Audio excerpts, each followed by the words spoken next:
Okay guys, welcome back to another video. Derek James here, and today we are going to talk about pricing for your government contracts. And we're going to make it kind of like a free GovCon pricing masterclass, to throw in that word in there. We're going to try to give a lot of value, and the goal is by the end of this, you walk away knowing better how to price government contracts, at least, especially in the federal space. I've got some stuff printed out because there's certain things that I just do not have memorized, but I thought it would be helpful to actually read from so that you have more to take away from this training that we're going to do today on pricing. And so, yeah, let's just kind of set the stage and open it up. So pricing.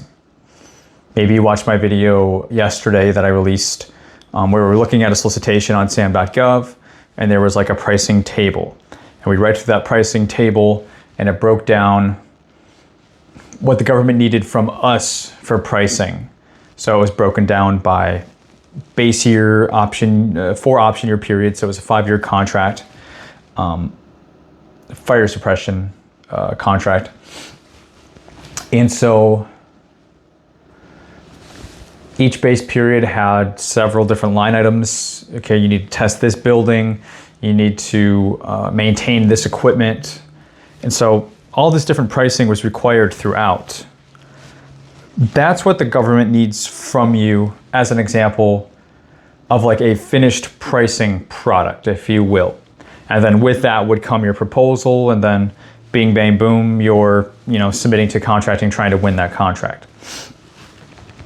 So we're going to kind of work backwards from that. And so today what we're really focused on is calculating that pricing. When you think about calculating pricing, you have to think about costs. You have to think about different types of costs. You have to think about profit, of course. Been dropping some videos lately on profit as well. Like, how much money are you actually making on these government contracts? And if you ever ran a lemonade stand as a kid, we know at the very basic level, profit is what is left over that goes into our pocket. But we're not really talking about profit today. We're going into more detail, specifically into costs. Accountants, the more technical and the more, the more compliant ones would call this cost allocation. But, me, I like to break things down so that, hopefully everybody can understand it.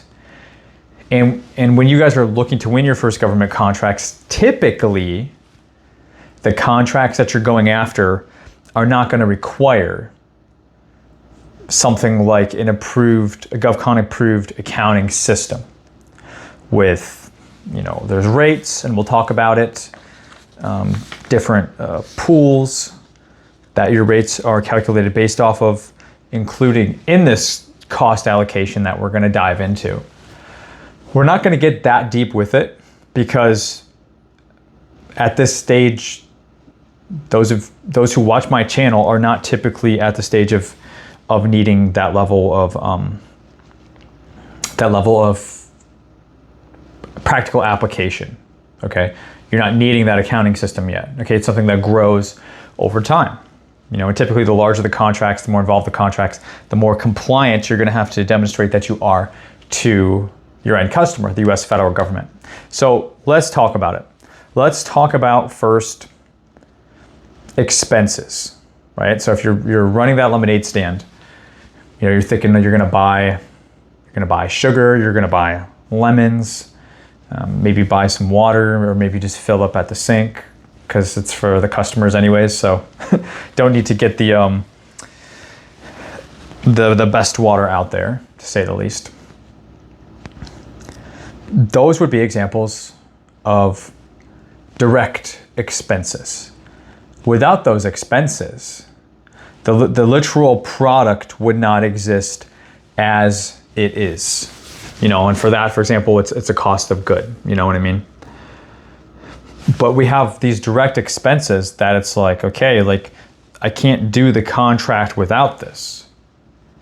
And it's also just for this contract specifically, right? Like those lemons, that sugar is gonna go directly into the lemonade that you're gonna sell to that guy walking down the street and will have arrived to your lemonade stand within 2 minutes. Those are very plainly an example of direct expenses. And these are no-brainers. Like this is the part that you guys probably already understand. This is not the hard part that's difficult to understand. I don't think any of it's difficult to understand, but I don't think some of the stuff we're gonna get into, I don't think you know yet. And that's what we're doing as part of this pricing masterclass. But with your cost allocation, calculating your expenses, it's gonna start with these direct expenses. Make sense? It's not too hard, right? Even if you were to, and I have stuff printed out here. Let me see if I can do myself a favor.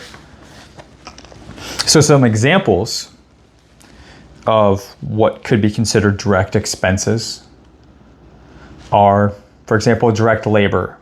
So if you were to pay that person to go sell that lemonade, that would be direct labor.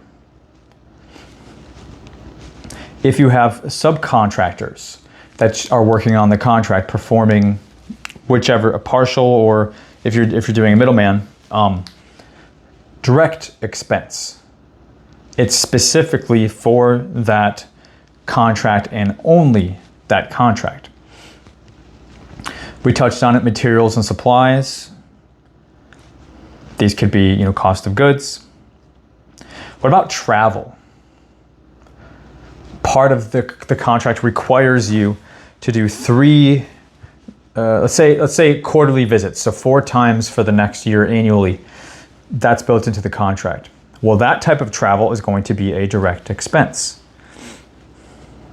Any specific equipment purchased solely for the one contract, or even being leased for the one contract, that is a direct expense as well.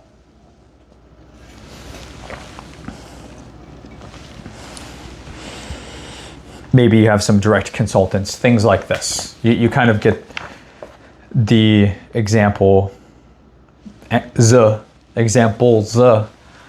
I've laid out here for direct expenses. So think about yourself, think about your current business setup, think about contracts you've bid on or you've considered bidding on.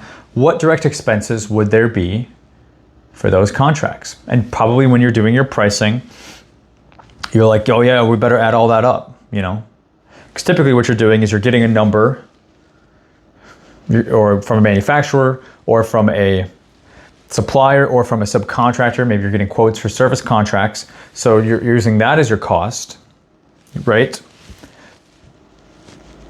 And for many of you who are doing that, like that's your primary cost, especially your primary direct cost.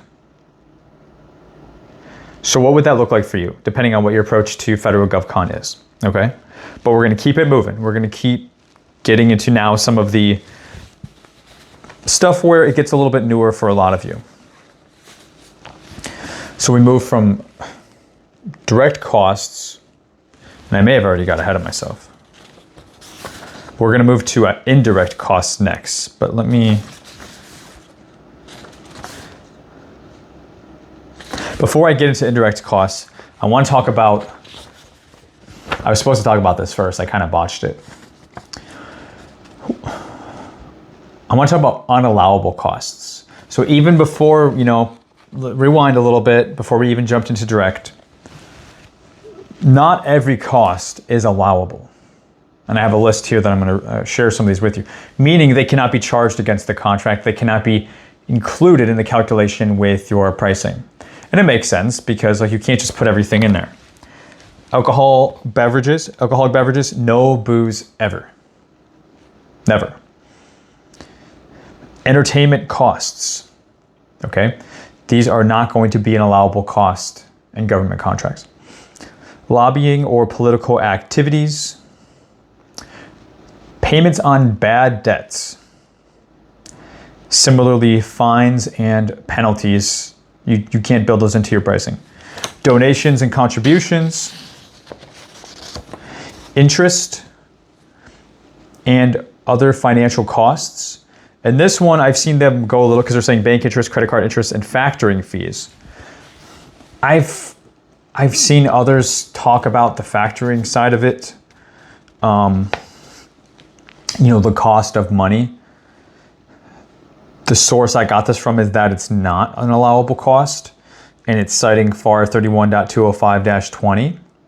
So that one I have to dive more into because I've also seen some talk about it as it is approved as overhead, which we're going to talk about as indirect expenses. So put an asterisk next to that one. And if anybody watching this is an accountant, feel free to share your opinion on factoring fees, or if you were to get a line of credit, anything like that, where financing the deal is literally part of the contract as an expense, right?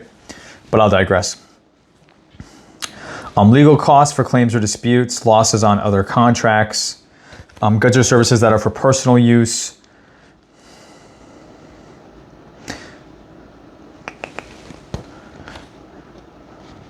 airfare over coach class, that's an interesting one, personal life insurance, personal auto allowances. Okay, these are non-allowable. These are not allowable costs. So now coming in, then watch the part that we just talked about with the direct stuff. So now we're going to move into the indirect stuff. So rewatch the direct stuff if you want, but I think you're probably okay. So now let's dive into the indirect costs. If I can get my sheets of paper here. I think that's correct. Okay. Indirect costs are interesting because they are indirect. And I'm going to, I don't know.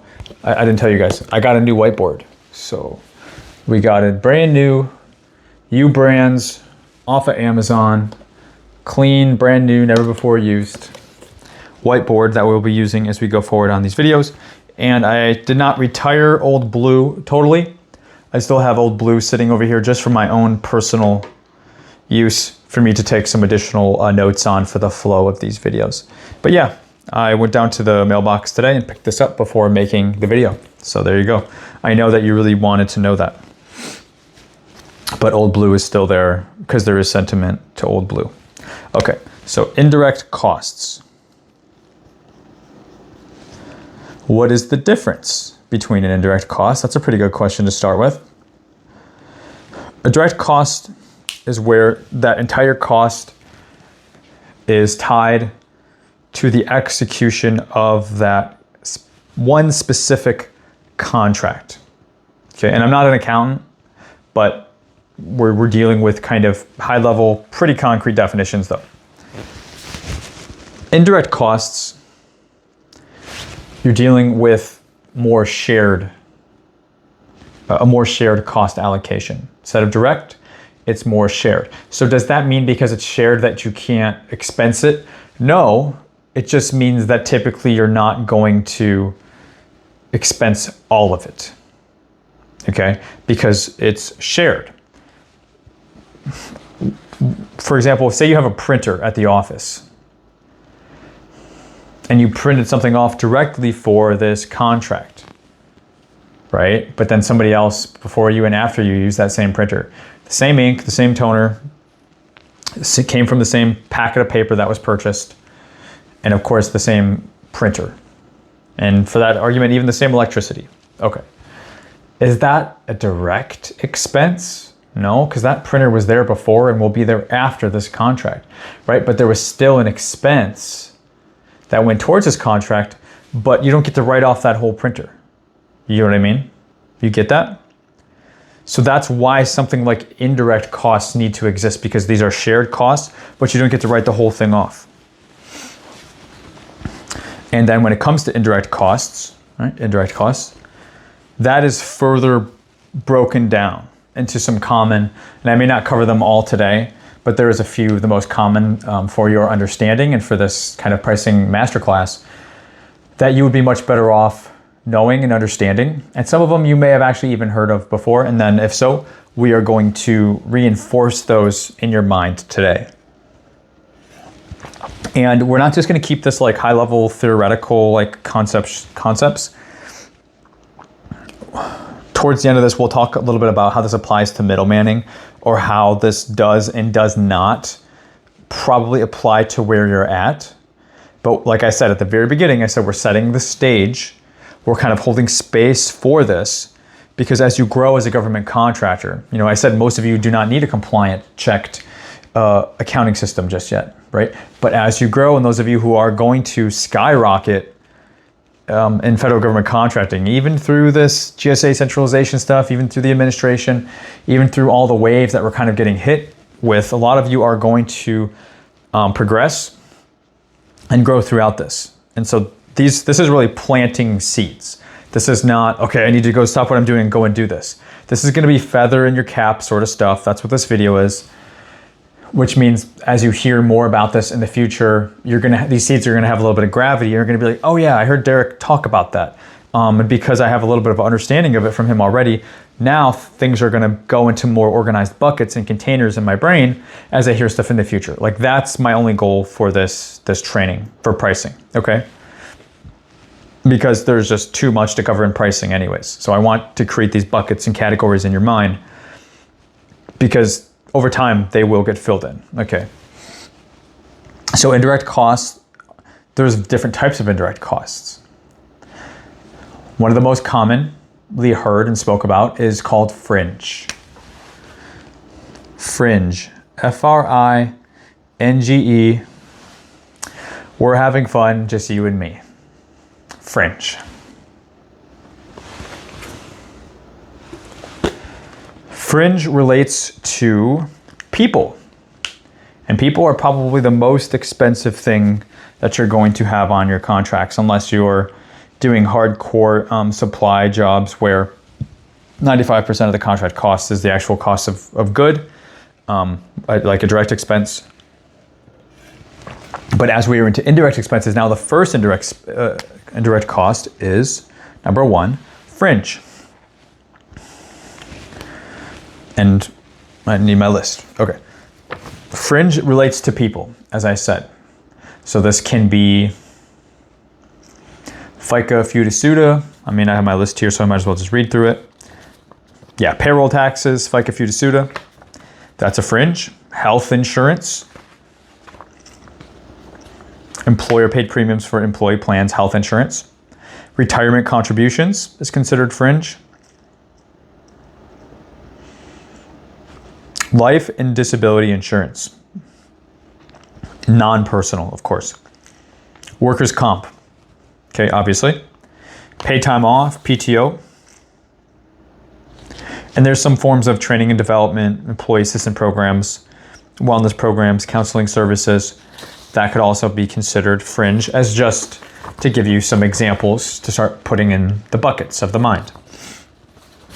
I mean, as I'm saying this, my throat is like, my allergies, I'm having like an allergy attack. My throat's like getting super itchy. Down here in Alabama, guys, it's like 80 something and it's so freaking hot out. And it just turned April 1st. It's crazy. Oh, man, I should have did something. I should have April Fooled you guys today, April 1st. I should have. Maybe I still have time. Maybe I still have time.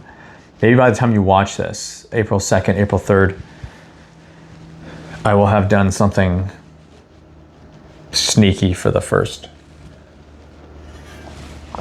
Okay, so anyways, we're talking about fringe. And why is fringe an indirect cost? Primarily because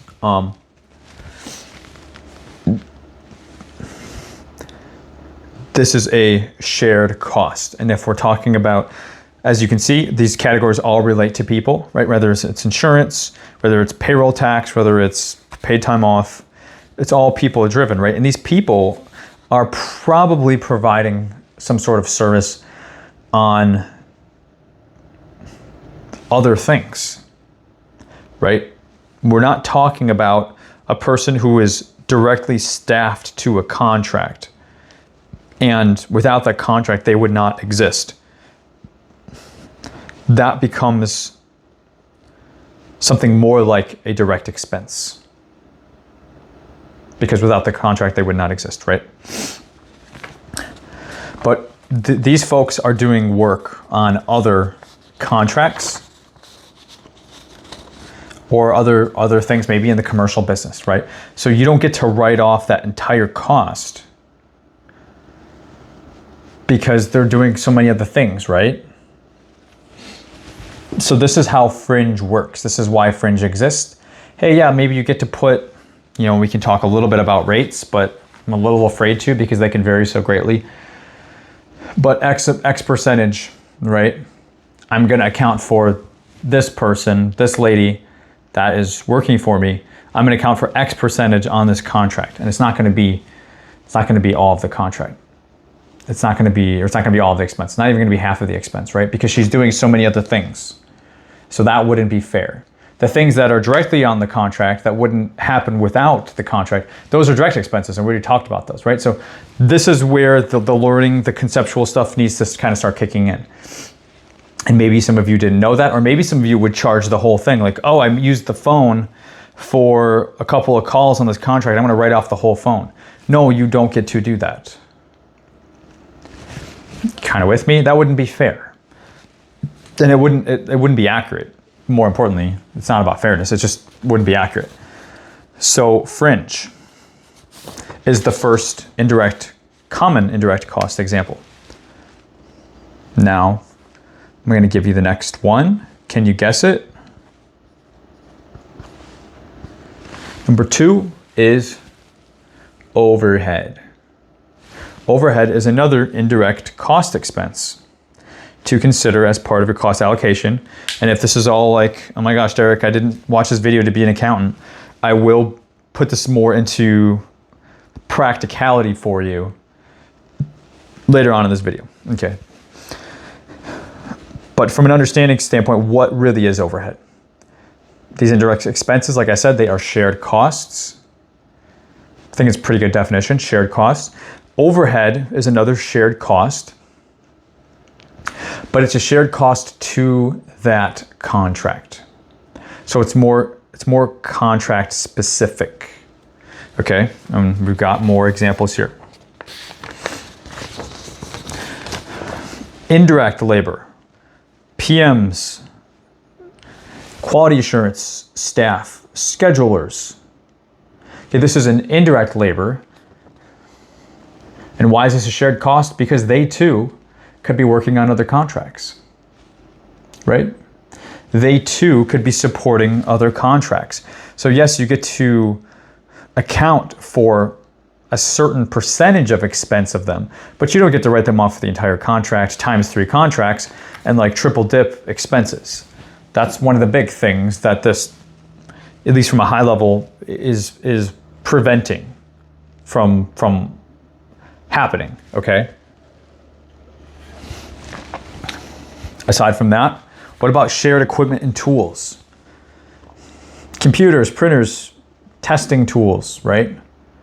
They're being used on this contract or this project, but they're also being used on other ones.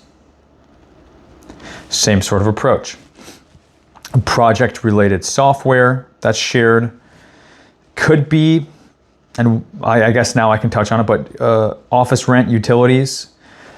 Some of these, number 3, we're going to talk about G&A, general administrative. That's more for the actual day-to-day running of the business itself, whereas overhead is more still direct to a contract, but it's a shared expense across multiple contracts.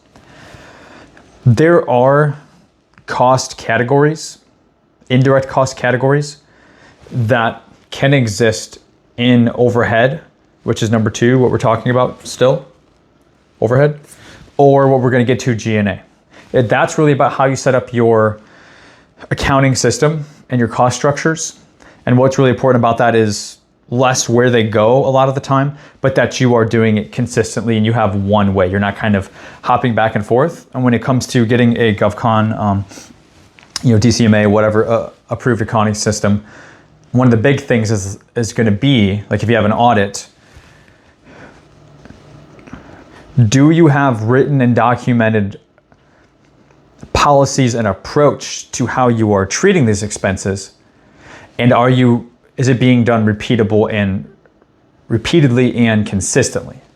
Okay, that's kind of some of the big things about passing an audit when you get to that point. Is it written down? Do you have a streamlined approach, and then are you enforcing that approach consistently over time? If so, it's less about what buckets you are putting some of these things in, okay? So I don't want you to freak out too much about that. I don't want you to freak out about any of this, because I know a lot of you, it's just hitting you for the first time. I promise I will bring it back down to earth in a little bit. But you're learning something, right? Because we have direct expenses. You're like, Derek, that's easy. It's the sugar, it's the lemons and the lemonade, fine, right? And then okay, Derek said there's this thing about indirect expenses. And that makes sense because I shouldn't get to charge for a whole phone that I only used several times, or a whole printer that I only printed a few different things from for the contract, but then I'm using it on so many other things. Like, that makes sense because he said it's a shared cost. Got it. So then there's different types of indirect costs. There's different types of shared expenses, right? So Derek talked about Fringe, which is people driven, and that makes sense because the people can be doing other things, working on other contracts, for example, or just working on other areas of the business. So I shouldn't get to charge their entire expense, but a percentage I can. But then there's also these overhead costs that he's saying these things are supplemental to the contract. They're shared expenses on the contract, but they're also being used in other places, other contracts as well. So I can write off, I can charge a percentage of those, but I'm not writing off the whole thing either. And that's overhead. And there's more here, shared supplies, depreciation that's being put across multiple contracts could be considered. IT support, if it exists across multiple projects. Okay, these are overhead. And some of them can go either way. It's a bit more, it depends on how you're charging things. And we don't have to get into that.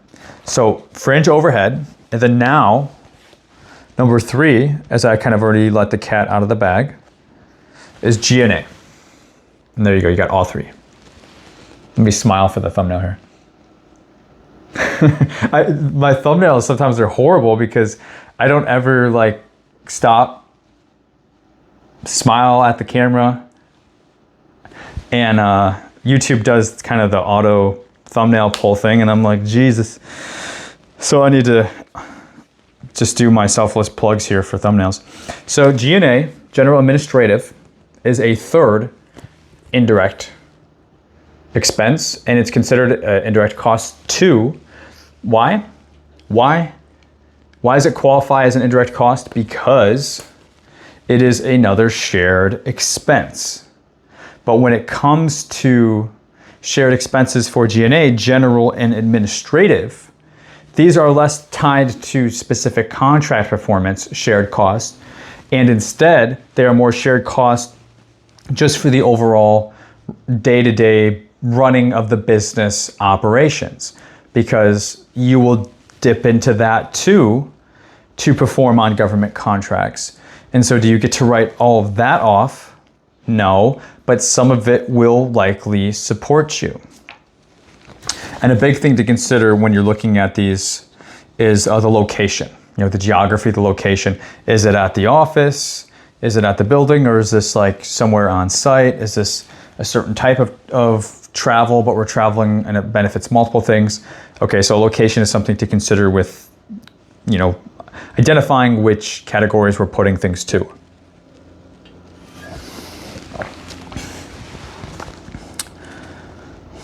So when it comes to G&A, for example, we have executive salaries, CEO, CFO, COO.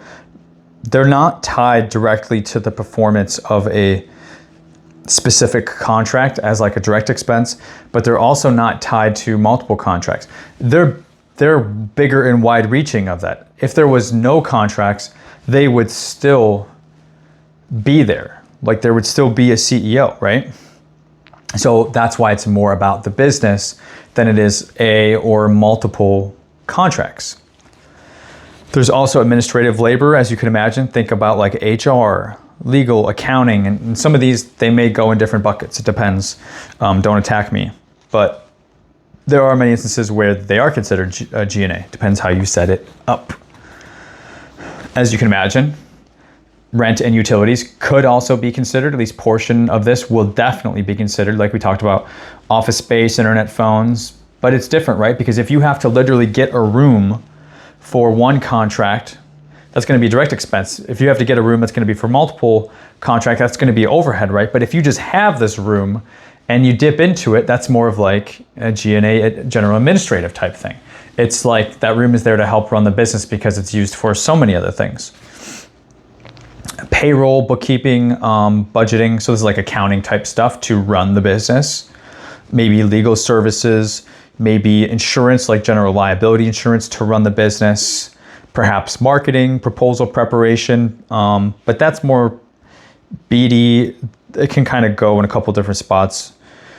Office supplies though, DCAA, audit. So yeah, I think you kind of are starting to get it. You're starting to get an idea here. And I kind of just did the comb through rundown, but again, fringe, overhead, G&A. These are some of the most common, kind of top 3 most common shared indirect costs that you can consider.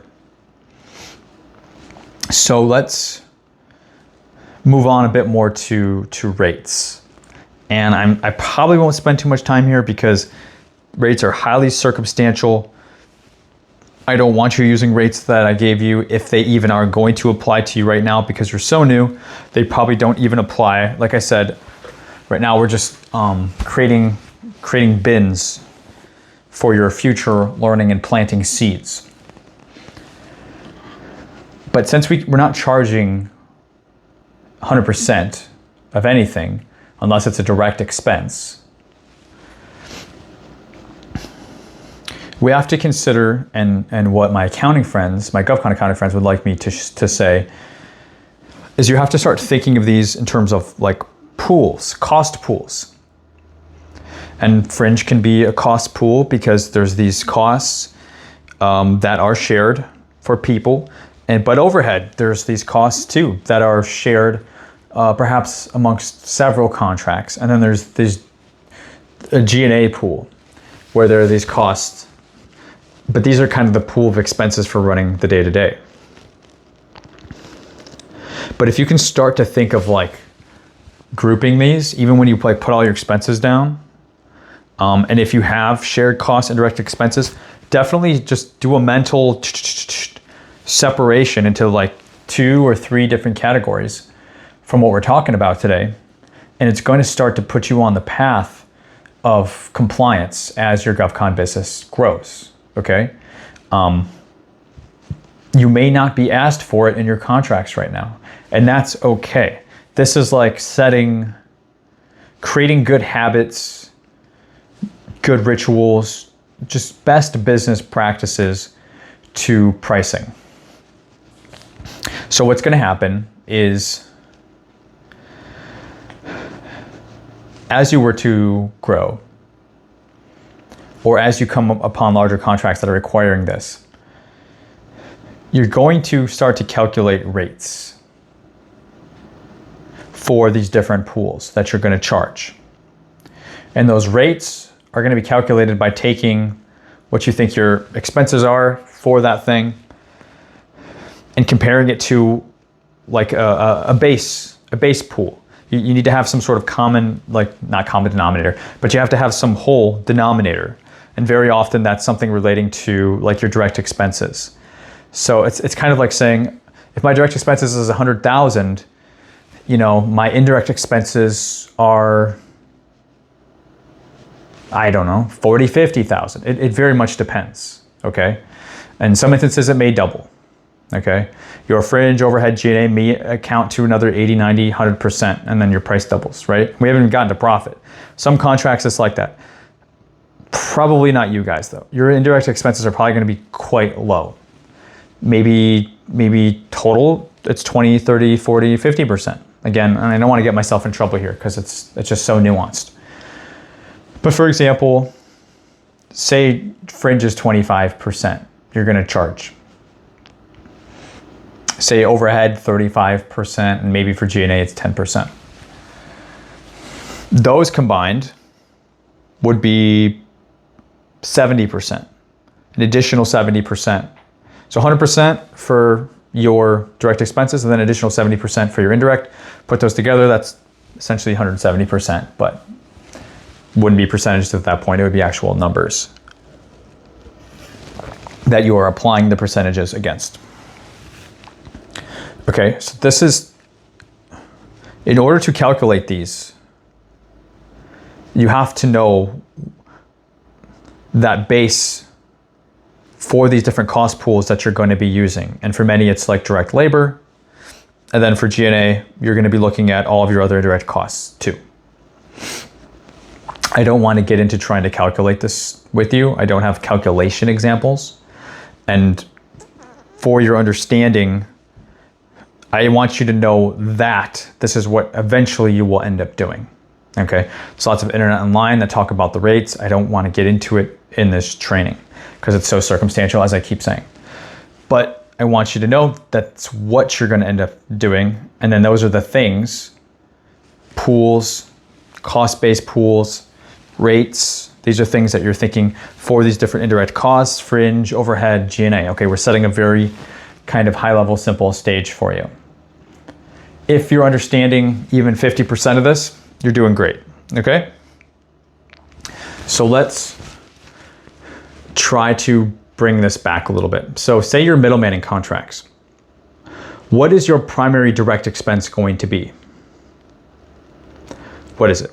And I already named it. It's going to be your subcontractor expense. You're probably not gonna have direct labor unless you're working with a sub for some of it, and then you're doing some of it in-house, self-performing, because then you could have both. But if you're doing more of a full middleman, it's going to be your subcontractor expense. That's going to be your biggest direct expense. And then you have to manage the contract, right? You have to be involved in the key and vital tasks throughout the contract. It is not, middlemaning is not a set it and forget it, rotisserie chicken approach. You have to be very involved, right? And it's the communication with the core, with the contracting officer, it's the billing, it's the invoicing. It's the communication with your team, your subcontractors. Maybe it means you coming to the site occasionally. You are getting reports from your subcontractors on a weekly basis, maybe even having them do daily reports for the work that they've done.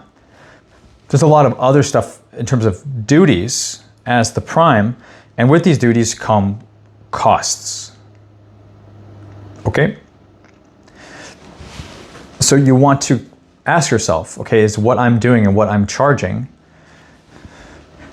a direct expense or an indirect expense? You're probably using a phone, you're probably using a computer. Fine. You may be renting space, or maybe you're just at your home, right? You might have a printer. You might be getting insurance. You might be using your vehicle for work, for non-personal use. Now, you might be using your personal vehicle for work. These are the kind of down-to-earth expenses that initially, especially on the most basic level, that you are going to incur and be faced with when it comes to accounting for your indirect expenses. So what you're not doing is writing off a whole phone, a whole computer, yada, yada, because you're going to use it for other things and eventually other contracts. But what we've touched on today will help you to say, okay, well, I'm going to charge a percentage. Charging a percentage is way better than charging the whole thing, because you're going to overprice yourself anyways if you do that, right? You want to be price and cost competitive. And just because you're new and you're going after these contracts that aren't even asking for this stuff, it doesn't mean you can't start to practice this. The direct expense stuff is easy. It just is what it is, 100%. It's the indirect stuff that I want you to start to practice. And I want you to start by thinking, and then when you start to actually do pricing, and you're going to think about these other costs that are going to come into play, how much do you think is accurate to charge, right? And especially if you're middlemaning, it's going to be quite low. Middlemaning, you're probably not going to have any fringe. You might have a little bit of overhead and a little bit of G&A, perhaps. Might just be all overhead though. Especially like if you're or I'm sorry, it might just be all G&A though, especially if you don't have an office and other things, other contracts that you are sharing costs against. Probably just going to be the typical stuff that you're using to run the business that you're dipping into.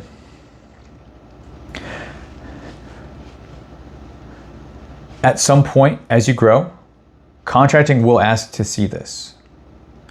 You can start practicing it later if you want. Mentally, I prefer you start practicing it now. But at some point, and at a certain stage of contract, they're going to want to say, well, how much are you charging us for overhead? How much are you charging us for G&A? They may not even allow you to charge both, depends on the contract. It's G&A or overhead sometimes. And how much are you charging for Fringe? Because they want to make sure that you're not double or triple dipping these expenses and getting fully reimbursed on them, and then also getting fully reimbursed in other ways. Okay, so it's kind of becomes this game of like hide the money, like whatever. Because people try to make actual profit on these, and you don't want to do that. You just stay on the straight and narrow. Let your profit be your profit, okay? You can get into playing like GovCon wizard games, pricing wizard games when you have an accountant and when you're looking at $10 million contracts plus, because it does become a different game, very different game than what we're, talking about today. So any accountants, don't jump down my throat. This video is for new GovCons.